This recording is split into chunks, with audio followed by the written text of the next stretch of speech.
தமிழ்நாடு அங்கன்வாடி ஊழியர் மற்றும் உதவியாளர் சங்கத்தின் பொதுச் செயலாளர் டிடேசி.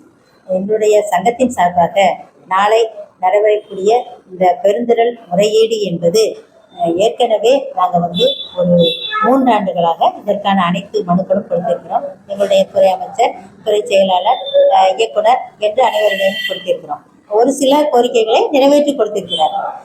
அந்த அடிப்படையில் நாங்கள் ஏற்கனவே கோடை விடுமுறை கேட்டிருந்தோம். 1 மாதம் கேட்டிருந்தோம். இப்போ அவங்க 15 நாள் கோடை விடுமுறை கொடுத்தாங்க. மிச்சம் 15 நாள் அடுத்த ஆண்டு தருகிறேன் என்று சொன்னார்கள். ஆகவே அந்த 1 மாதமாக அது வழங்கப்பட வேண்டும். 2வது கோரிக்கை என்பது எங்களுடைய திட்டத்தில் நிறைய காலி பணியிடங்கள் இருக்கிறது. காலி பணியிடங்களை உடனடியாக நிரப்புது. காலி பணியிடத்தில் அதிலும் உதவியாளர் காலி பணியிடம் அதிகமாக இருக்கிறது. உணவு சமைப்பதற்கும் குழந்தைகளை பார்த்துக் கொள்வதற்குமான அதற்காக உடனடியாக காலி பணியிடங்களை, உதவியாளர் காலி பணியிடங்களை முதலில் நிரப்ப வேண்டும் என்பது என்னுடைய கோரிக்கை.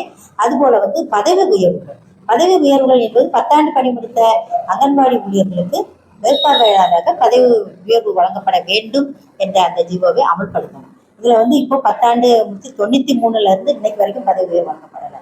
93ஆம் ஆண்டில் நின்றுட்டு இருக்கிறாங்க.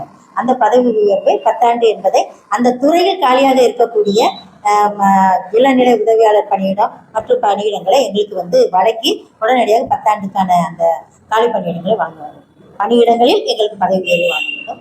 அதுபோல் மினிமைய ஊழியர்களுக்கு 5 ஆண்டு பணி முடித்தவர்களுக்கு பதவி உயர்வு வழங்கணும் அப்படின்னு சொல்லிட்டு ஒரு ஜீவோ கொடுத்துருக்காங்க. அந்த ஜீவோ படி அதை அமல்படுத்த வேண்டும் என்றும் எங்களுடைய துறை இயக்குனர் அவர்கள் 1/10 ஒரு 10/1 ஒரு கடிதம் கொடுத்திருக்கிறாங்க. உடனடியாக அந்த ஜீவோ படி அங்கன்வாடி ஊழியர் உதவியாளர்களுக்கு பதவி உயர்வு வழங்கப்பட வேண்டும். அதுபோல மினிமைய ஊழியர்களுக்கு பதவி உயர்வு வழங்கப்பட வேண்டும். வாரிசு பணிகளை உடனடியாக வழங்கப்பட வேண்டும். அப்படி வழங்கிவிட்டு இது வழங்க முன்பாக எங்களுக்கு லோக்கல் உள்ளூர் பணியிடமாறுதல், மாவட்ட பணியிடமாறுதல் அவர்களுக்கு வழங்கப்பட வேண்டும். வழங்கிவிட்டு இந்த பதவி உயர்வுகளை வழங்கப்பட வேண்டும். அப்படி வழங்காத பட்சத்தில் அவங்க கோர்ட்டுக்கு போனாங்கன்னா அதை சந்திக்க வேண்டியது மாவட்ட திட்ட அலுவலர்கள் தான். அவங்களுக்கு மீது உரிய நடவடிக்கை எடுக்கப்படும் அவங்க கோர்ட்டுக்கு போனாங்கன்னா அப்படின்னு கடிதமே கொடுத்துருக்காங்க. ஆனால் அதை அமல்படுத்தவே இல்லை. அவங்க இப்போ 2 மாசத்துக்கு முன்னாடி டிரான்ஸ்ஃபர்ல போயிட்டாங்க. அதுக்கப்புறம் இப்போ புதிதாக ஒரு இயக்குனர் வந்திருக்கிறாங்க. அவங்க உடனே அந்த பதவி உயர்வுகள் என்று இப்போ போடப்பட்டது ஒரு 11 மாவட்டங்களில் போடாமல் இருந்துச்சு. நாங்கள் அதுக்கான போராட்டங்களை அறிவித்து காத்திருப்பு போராட்டமாக அறிவித்தோம். அதை உடனே அந்த மாவட்ட ஆட்சித்தலைவர் தான் அதுக்கு அப்பாயின்மெண்ட் தட்டாருக்கு. அவர் போட்டுட்டாரு. திருப்பூர் மாவட்டம், புதுக்கோட்டை மாவட்டம் அவங்கெல்லாம் போட்டுட்டாங்க.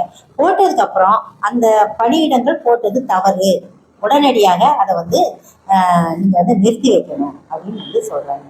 ஏன் அப்படின்னு கேட்டால் நிறுத்தி வைக்கப்பட வேண்டும். அப்போ அதுக்கான பேச்சுவார்த்தைக்காக நாங்கள் பேச்சுவார்த்தைக்கு போகும்போது அவங்க எங்கள்கிட்ட பேச மறுக்கிறாங்க. அவங்க மேலே இருந்துட்டு எல்லாத்தையும் அமல்படுத்திட்டு இருக்கிறாங்க. பேச்சுவார்த்தைக்கு போனால் எங்களை பேசுறதுக்கும் மறுக்கிறாங்க. எதுவும் எங்களுக்கு தெளிவான ஒரு விளக்கமும் சொல்ல மாட்டேங்கிறாங்க. அதனால நாங்கள் போராடி பெற்ற அந்த அரசாணைகளை அமல்படுத்தணும் என்பது எங்களுடைய முக்கியமான பொருள். அதுபோல அங்கன்வாடி ஊழியர்களுக்கு அரசு ஊழியராக்கணும். 313ல் முதலமைச்சர் சொன்னதை செய்ய வேண்டும். அங்கன்வாடி ஊழியர்களுக்கு குறைந்தபட்ச ஓய்வூதியம் 9,000 என்பதை வழங்கப்பட வேண்டும்.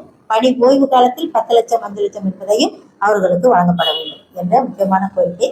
அது உள்ளிட்ட ஒரு 20 அம்ச கோரிக்கைகள். எனவே இதுக்காக அமைச்சர்லாம் பார்த்துருக்கோம், அதுக்காக மனு கொடுத்துருக்குறோம். அவங்க கொஞ்சம் பொறுங்க அப்படின்னு சொல்லியிருக்கிறாங்க. இந்த ஜனவரியில காலி பணியிடங்களை நிரப்புறோம்னு சொன்னாங்க. அது மாதிரி மார்ச்சுக்குள்ள உங்களுக்கான கோரிக்கைகளை எங்களால் முடிஞ்சளவு செய்யணும்னு சொல்லியிருக்கிறாங்க. ஆனால் அதுக்கு முன்னாடி இந்த கோரிக்கைகள் எங்களுக்கு முக்கியமான கோரிக்கைகளாக இருக்குது. இந்த கோரிக்கைகளை அதுக்கு முன்னாடி நிறைவேற்றி தர வேண்டும். டிடேசி, தமிழ்நாடு அங்கன்வாடி ஊழியர் மற்றும் உதவியாளர் சங்கத்தின் மாநில பொதுச் செயலாளர்.